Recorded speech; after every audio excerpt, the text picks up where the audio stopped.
All right, thank you, Jennifer. Michael O'Hanlon is here now to help us dive deeper into Afghanistan. He's a senior fellow and director of foreign policy research at the Brookings Institution.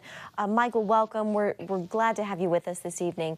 So a week out from the withdrawal deadline, Secretary of State Antony Blinken says there are about 1,500 Americans still stuck in Afghanistan, in addition to our coalition partners. Did the president make the right call to stick with this timetable? I don't think so, but there's still a chance the president himself is preserving some wiggle room, and that's what I'm hoping. I wrote something yesterday advocating that we not stick to August 31st, that it's a false deadline we created ourselves. The Taliban have no right to demand anything of us when they haven't been under their own obligations from last year's accord signed with President Trump. So I think that we need to, for the sake of human rights and decency, to be able to extend. But maybe Biden realized there was no point in telegraphing that too soon, because that could make this week's evacuations contentious. So he did give himself, as I understand his words yesterday, the option to reassess if absolutely necessary next week. And I hope he means that. And he's simply, trying to prevent any kind of an early showdown with the Taliban this week. But he runs the risk of sounding like he's afraid of the Taliban and afraid of their reprisals. So it's a delicate rhetorical balancing act that I'm not sure he's getting quite right.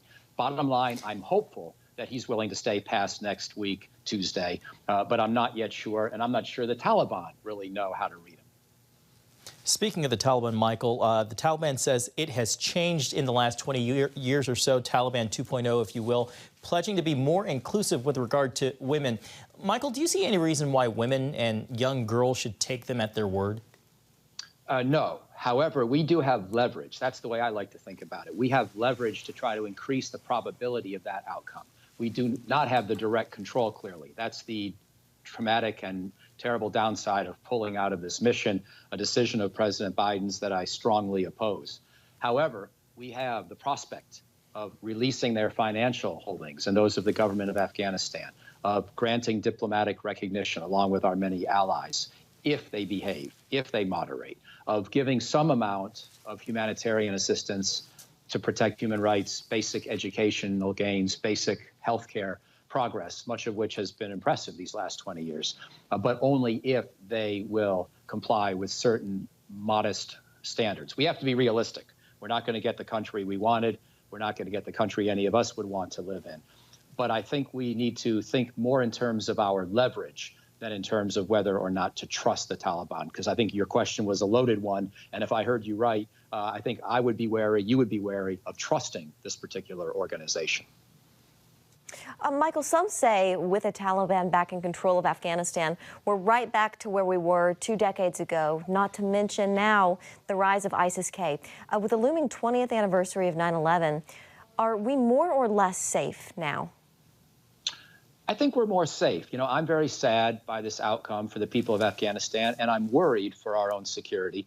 But I also think the Taliban have watched us fight hard for 20 years, and I want to salute the men and women in uniform, our diplomats, aid workers, everyone who was part of this struggle, because even if we didn't get to where we wanted to be, as former Marine Corps pilot Amy McGrath and I wrote last week in USA Today, we showed the Taliban that we are a tough and resilient nation.